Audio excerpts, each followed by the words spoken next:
আসসালামু আলাইকুম, স্বাগত জানাচ্ছি আরটিভির মধ্যাহ্নের সংবাদে। আপনাদের সঙ্গে আছি আমি নুসরাত জাহান রাকা। বর্তমান সরকার ন্যায় বিচার সুনিশ্চিতে এবং মামলা দ্রুততম সময়ে নিষ্পত্তি করতে বদ্ধপরিকর বলে মন্তব্য করেছেন attorney general barrister Ruhul Quddus Kajal. সকালে শিশু রামিসা ধর্ষণ ও হত্যা মামলায় মৃত্যুদণ্ডের রায়ের বিরুদ্ধে সোহেল রানা ও তার স্ত্রী স্বপ্নার জেল আপিল শুনানির জন্য হাইকোর্ট গ্রহণ করার পর এই কথা বলেন তিনি। এদিকে বিচারিক আদালতে রায়ের পর সাজা কার্যকরে উচ্চ আদালতে ঝুলে থাকা নারী ও শিশু বিষয়ক মামলার ডেথ রেফারেন্স ও আপিল শুনানির জন্য গঠিত হাইকোর্টের বিশেষ বেঞ্চ আজ থেকে কার্যক্রম শুরু করেছে। সকাল 10:30 থেকে চলা বিচারপতি বিশ্বদেব চক্রবর্তী ও বিচারপতি কে এম রাশেদুজ্জামান রাজার এই দ্বৈত বেঞ্চে আজকের কার্যতালিকায় 20টি মামলা অন্তর্ভুক্ত রয়েছে। এর মধ্যে আছে মাগুরায় 8 বছরের শিশু আসিয়া ধর্ষণ ও হত্যা মামলা এবং ফেনীর মাদ্রাসা ছাত্রী নুসরাত জাহান রাফি হত্যা মামলা।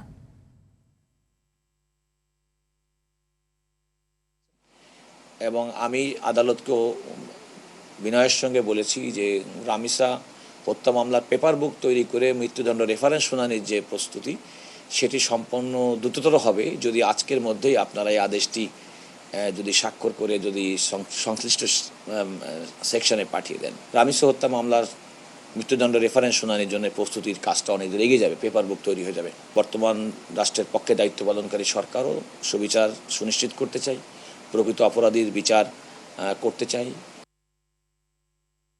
দর্শক, এই মুহূর্তে হাইকোর্ট থেকে সরাসরি যোগ দিচ্ছেন সহকর্মী জি এম মাহমুদ।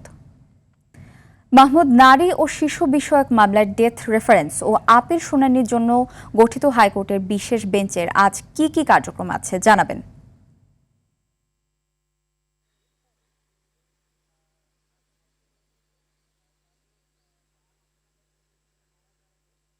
আমার পেছনের এনএক্স বিল্ডিং এর 29 নাম্বার কোর্টে কিন্তু নারী ও শিশু বিষয়ক ডেথ রেফারেন্স ও মামলার শুনানির আপিল শুনানির জন্য কিন্তু গঠিত বিশেষ বেঞ্চটি সকাল 10:30টায় বসেছে এবং এই বেঞ্চে কিন্তু এখন কিছু মামলার গুরুত্বপূর্ণ শুনানি কিন্তু চলছে এবং আজকের কার্যতালিকায় যদিও 20টি মামলা রয়েছে, এর মধ্যে মাগুরার আলোচিত শিশু আসিয়া ধর্ষণ ও হত্যা মামলা রয়েছে, যদিও এই মামলাটি 20 নম্বর কার্যতালিকায় রয়েছে এবং শুরুর দিকে প্রথম দিকের মামলাগুলোর শুনানি চলবে, এরপর কিন্তু আসিয়ার মামলাটি শুনবে আমরা এমন তথ্য পেয়েছি।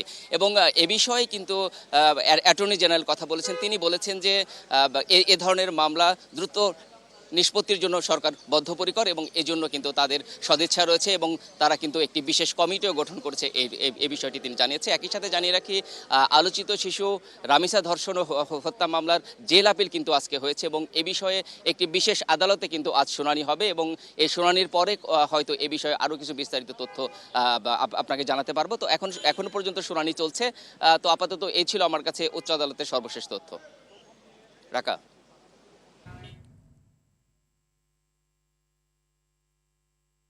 ধন্যবাদ। ভোরে চুয়াডাঙ্গার দর্শনা জয়নগর সীমান্তে 11 জনকে বাংলাদেশে ঠেলে দেওয়ার চেষ্টা করেছে বিএসএফ। তবে বিজিবির কঠোর অবস্থানে তাদেরকে সীমান্ত এলাকা থেকে সরিয়ে নিয়ে যায় বিএসএফ। কুড়িগ্রামে রৌমারী উপজেলার গয়টাপাড়া সীমান্তে 6 জন এবং বড়াইবাড়ি ভন্দুরচর সীমান্ত দিয়ে 3 জনকে পশ্চিমের চেষ্টা করেছে বিএসএফ। পতাকা বৈঠকের জন্য বিএসএফকে আহ্বান করেছে বিজিবি। এদিকে কুষ্টিয়ার দৌলতপুর সীমান্তে পশ্চিম চেষ্টাকালে বাধার মুখে 3 পরিবারের শিশুসহ 12 জন আজ তৃতীয় দিনেও ভারতের ভেতরে সীমান্তের শূন্যরেখার পাট খেতে অবস্থান করছেন।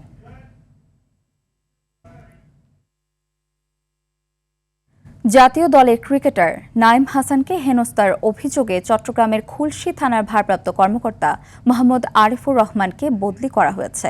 শনিবার রাতে Chattogram metropolitan police commissioner Hasan Mohammad Shawkat Ali স্বাক্ষরিত আদেশে আরিফুর রহমানকে খুলশী থেকে সিএমপির লাইসেন্সে সংযুক্ত করা হয়েছে। এর আগে শুক্রবার রাতে জাতীয় ক্রিকেট দলের স্পিনার নাঈম হাসানকে আটক, মারধর ও হেনস্থার অভিযোগ ওঠে পুলিশের বিরুদ্ধে। এ ঘটনায় ইতোমধ্যে খুলশী থানার এক এসআই ও 2 কনস্টেবলকে সাময়িক বরখাস্ত করা হয়েছে।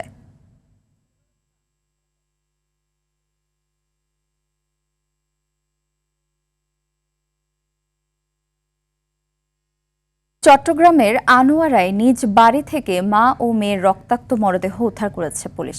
একই ঘটনায় গুরুতর আহত অবস্থায় হাসপাতালে চিকিৎসাধীন রয়েছে পরিবারের 5 বছর বয়সী এক শিশু। শনিবার রাতে উপজেলার চেনামতি বড়ুয়া পাড়া এলাকা থেকে মরদেহ দুটি উদ্ধার করা হয়।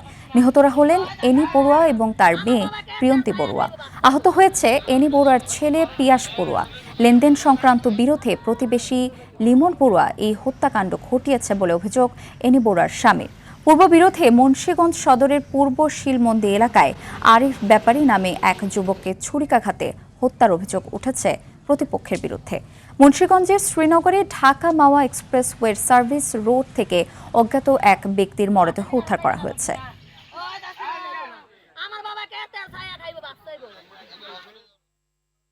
জাতীয় কবি কাজী নজরুল ইসলামের স্মরণে নজরুল বর্ষ পালনে উপলক্ষে দেশের 64 জেলায় 74টি উপজেলায় আগামী 18 থেকে 20 জুন 3 দিনব্যাপী অনুষ্ঠান উদযাপন করা হবে বলে জানিয়েছেন সংস্কৃতি মন্ত্রী নিতাই রায়চৌধুরী।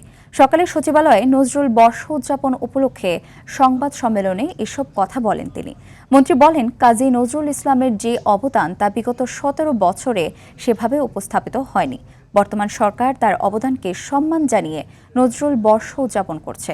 শুধু অনুষ্ঠান আয়োজনের মধ্যে নজরুল বর্ষবরণ সীমাবদ্ধ থাকবে না জানিয়ে মন্ত্রী বলেন, বিদ্রোহী কবির লেখা, দর্শন, সাহিত্যের প্রচার নিয়ে কাজ করে তা সংগ্রহ করে গবেষণার ব্যবস্থা করা হবে। মন্ত্রণালয় কর্তৃক নজরুল বর্ষ 25শে মে 2026 হতে 25শে মে 2027 পর্যন্ত নজরুল বর্ষ পালনের জন্য ব্যাপক প্রস্তুতি গ্রহণ করা হয়েছে। খুলনা নদীর দৌলতপুরে মসজিদে প্রবেশ করে এলোপাতাড়ি গুলি চালিয়েছে দুর্বৃত্তরা। এতে 2 মুসল্লি গুরুতর আহত হয়েছেন। ভোর 5:30টার দিকে নগরীর ওয়েস্ট জোন পাওয়ার ডিস্ট্রিবিউশন কোম্পানির জামে মসজিদের ভেতর এ ঘটনা ঘটে। পুলিশ জানায়, ফজরের নামাজ আদায় শেষ হলে কয়েকজন দুর্বৃত্ত মসজিদের ভেতর প্রবেশ করে এলোপাতাড়ি গুলি ছোড়ে।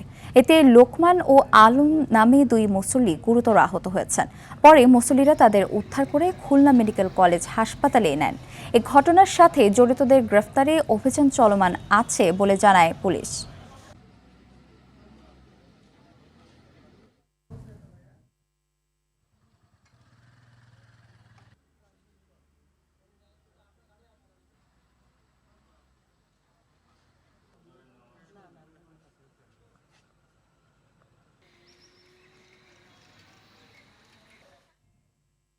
বাবা শহীদ রাষ্ট্রপতি জিয়াউর রহমানের পথে চলছেন প্রধানমন্ত্রী তারেক রহমান।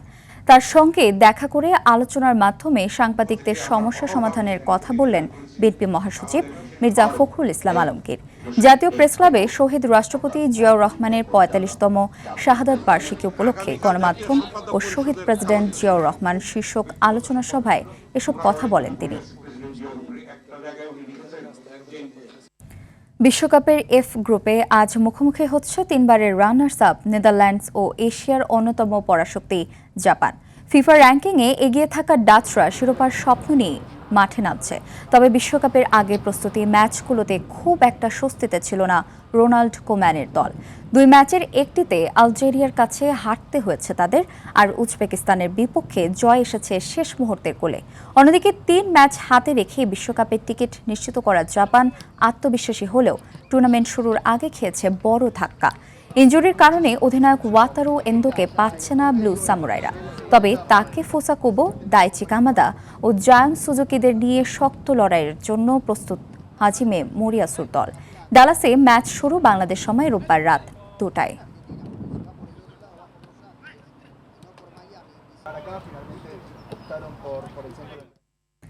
এবার আন্তর্জাতিক প্রসঙ্গ। যুদ্ধ বন্ধে ইরানের সঙ্গে চুক্তি হবে আজ, এমনটাই দাবি করেছেন মার্কিন প্রেসিডেন্ট ডোনাল্ড ট্রাম্প। সামাজিক মাধ্যম এক্সে দেওয়া পোস্টে ট্রাম্প বলেছেন, সবকিছু ঠিক মতো এগোলে 2 দেশের সংশ্লিষ্ট কর্মকর্তারা ইলেকট্রনিক পদ্ধতিতে এতে সই করবেন। পাকিস্তানের প্রধানমন্ত্রী শেহবাজ শরীফও জানিয়েছেন পরবর্তী ২৪ ঘন্টার মধ্যে দুই পক্ষ প্রাথমিক চুক্তিতে স্বাক্ষর করবে বলে আশা করা হচ্ছে। তবে এত তাড়াতাড়ি চুক্তি স্বাক্ষরের বিষয়ে দ্বিমত জানিয়েছে তেহরান। পররাষ্ট্র মন্ত্রণালয়ের মুখপাত্র ইসমাইল বাখাই বলেছেন, চুক্তি আজ নয়, আগামী কয়েকদিনে হতে পারে। অন্যদিকে দেশটির বিপ্লবী গার্ড বাহিনী বলছে, ইরানি আলোচকরা এখনও সমঝোতা স্মারক চূড়ান্ত না করলেও অস্বাভাবিকভাবে চুক্তি সইয়ের জন্য চাপ দিচ্ছে ট্রাম্প।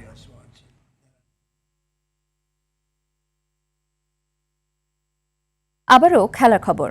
নারী টি-20 বিশ্বকাপে আজ থেকে শুরু হচ্ছে বাংলাদেশের মাঠে লড়াই।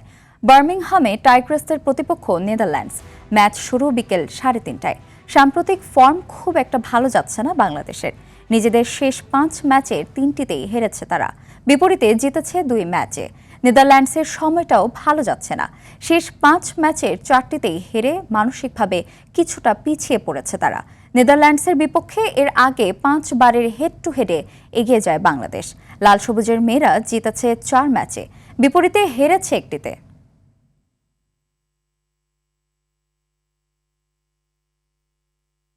দর্শক, মধ্যাহ্নের সংবাদ এ পর্যন্তই। দুপুরের সংবাদ 2:45টায় দেখার আমন্ত্রণ রইল। ধন্যবাদ সবাইকে।